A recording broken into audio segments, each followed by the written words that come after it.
लोना कहता है कि इस संसार में सब तरीके की वासना जितनी अच्छी होती है इतनी बुरी होती है।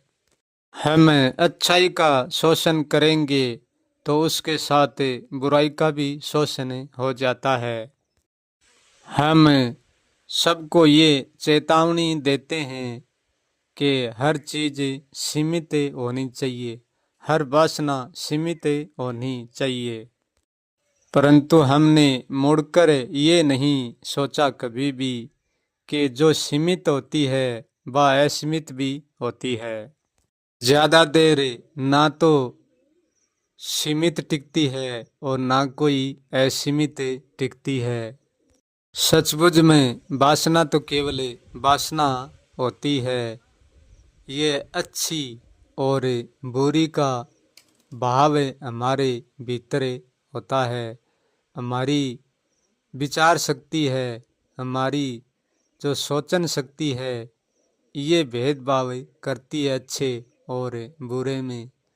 जब हमारी विचार शक्ति बुरे के पक्ष में खड़ी होती है तब वो वासनाओं को बुराई देखती है, और जब हमारी वासना हमारी विचार शक्ति अच्छाई के पक्ष में खड़ी होती है तो वो वासनाओं को अच्छी देखती है। जिसने अपने विचार को जान लिया, अपनी सोच को जान लिया, उन्होंने पूरी वासनाओं को जान लिया। जो जानता है उसे पता होता है कि क्या करना चाहिए और क्या नहीं करना चाहिए, क्या सही है और क्या गलत है। लोना कहता है कि परमार्थ में भी वासना होती है और स्वार्थ में भी वासना होती है। भलाई परमार्थ हम दूसरों के लिए करते हैं, परंतु फिर भी वासना वासना ही होती है। कैदी के पग में बेड़ियां चाहे सोने की हो और चाहे लोह की, परंतु बेड़ियां फिर भी बेड़ियां ही होती है। ऐसे ही वासना चाहे स्वार्थ की हो चाहे परमार्थ की, वासना वासना ही रहेगी।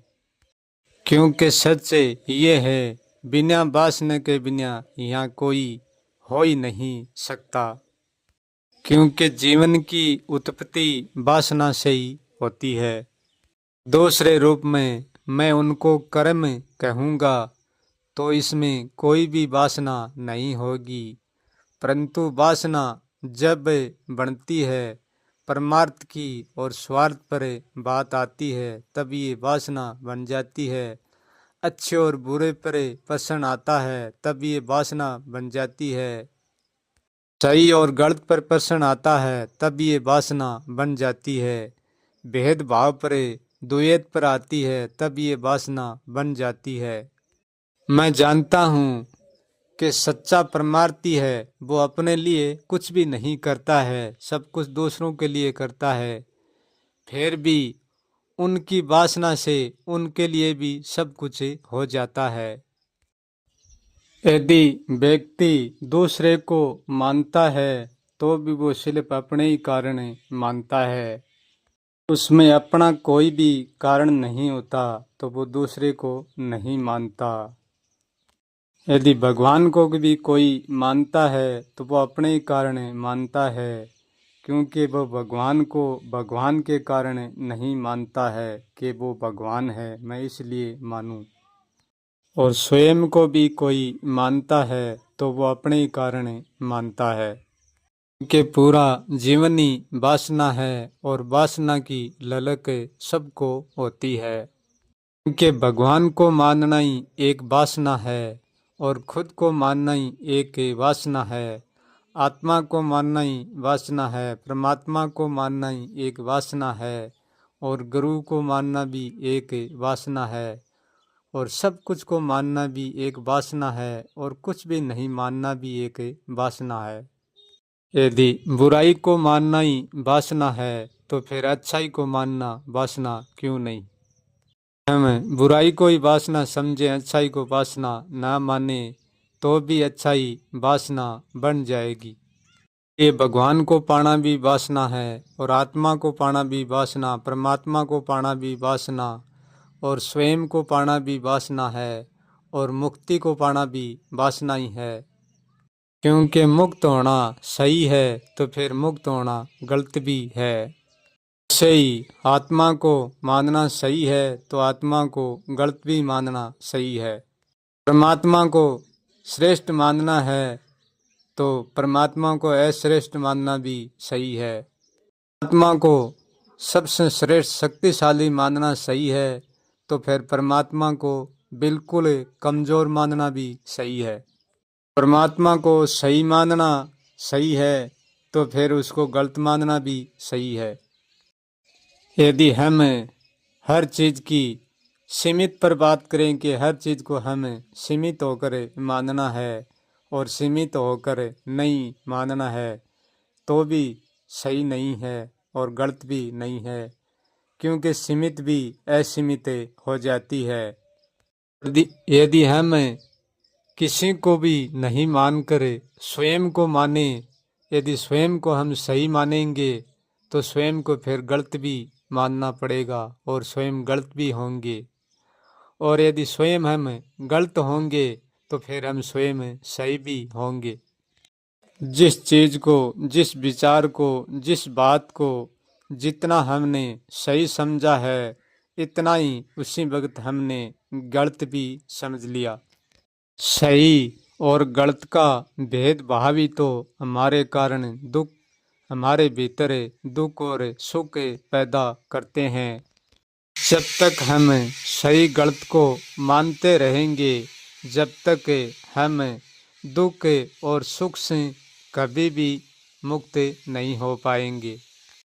क्योंकि हम जो भी करते हैं, जो भी मानते हैं, जो भी समझते हैं वो सही और गलत में सब कुछ आ गया।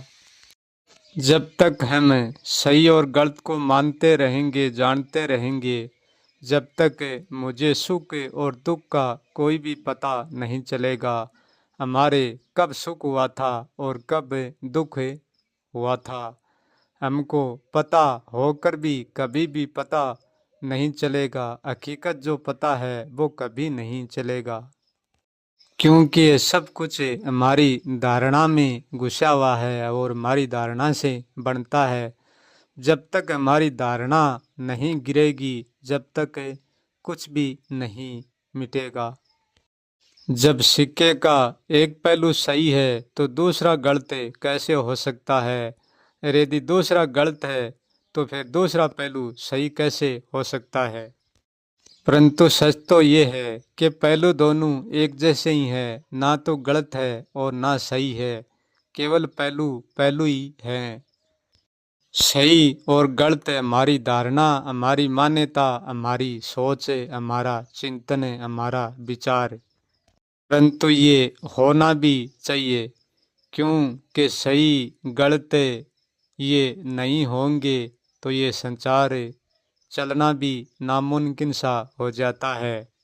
क्योंकि चलने के लिए सही भी और गलत भी और झूठ भी और सच भी, यहाँ सब कुछ की जरूरत पड़ती है। परंतु इन सब चीज़ों को, सब विचारों को, सब बातों को पकड़ कर भी उनको छोड़ दो, क्योंकि हम सचमुच में कुछ भी नहीं पकड़ रखा है। और जे पकड़ रखा है तो केवल हमारे विचार से, हमारी धारणाओं से हम पकड़ रखा है। यदि हम धारणाओं से सब कुछ को छोड़ देंगे तो हमें बिल्कुल खाली पाएंगे, हमारे भीतर कुछ भी पकड़ा हुआ नहीं मिलेगा। जब तक हमारा विचार, हमारा चिंतन, हमारी धारणा सही और गलत में उलझी रहेगी, जब तक हमसे कोई भी मुक्त नहीं होगा। सब कुछ को छोड़कर भी यदि स्वयं को कोई मानता है और यदि स्वयं को कोई पकड़ रखता है तो भी धारणा में उलझा हुआ है।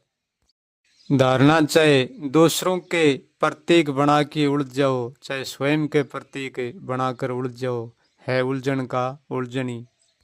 क्योंकि सूत उलझन से पहले सुलझा हुआ होता है, तब वो उलझता है। क्योंकि जो भी जितना सुलझा हुआ है वो इतना ही उलझ जाता है। जो भी यहाँ सुना जा रहा है, कहा जा रहा है, करया जा रहा है, माना जा रहा है, ये सब कुछ उलझनी है। हमको अखंड शांति तब मिलती है जब हम यानी सुलझे को, उलझे को, पूर्ण को, अधूरण को और खुद को, दूसरे को, सबको छोड़ देते हैं, तब हमें अखंड शांति मिलती है। जब हमारे भीतर किसी चीज की वासना नहीं रहती है, कुछ होने की भी वासना नहीं रहती है और कुछ नहीं होने की भी वासना नहीं रहती है, तब हम अखंड शांत हो सकते हैं। जब हमारे पास मुक्ति की भी कोई वासना नहीं रहती है और परम आनंद की भी वासना नहीं रहती है, कुछ भी वासना नहीं रहती है, जानने की भी वासना नहीं रहती है और नहीं जानने की भी वासना नहीं रहती है, यानी खंड अखंड होने की भी वासना नहीं रहनी चाहिए। कुछ भी वासना नहीं रहनी चाहिए, मिटने की भी नहीं रहनी चाहिए, होने के भी नहीं रहनी चाहिए, पकड़ने पकड़ने के भी वासना नहीं रहनी चाहिए। हम कुछ भी नहीं करते हैं वही वासना का ही पहलू है और सब कुछ करते हैं वही वासना का ही पहलू है। लूणा कहता है कि हमारा अखंडता होना जब भी होगा कि हम कुछ भी नहीं रहेंगे, केवल जानना शेष होगा और वो जानना ही कोई विधान में नहीं, कोई उपादान में नहीं, कोई विचार में नहीं, कोई बात में नहीं, कोई गुण में नहीं, कोई निर्गुण में नहीं, कोई कर्ता अकर्ता में नहीं, वो ऐसा जानना है जो किस में भी नहीं है। उस जानने में केवल जानना है, कहना, सुनना, समझना ये नहीं है। और जहाँ तक मैं कहने और समझने की बात करता हूँ वो बात वहाँ है नहीं, ये बात मैं कहता हूँ यहाँ तक ही सीमित है। कि जो जानना है वो सीमित भी नहीं है और असीमित भी नहीं है, वो कुछ भी नहीं है, न जानने जैसा भी नहीं है और फिर भी वो है।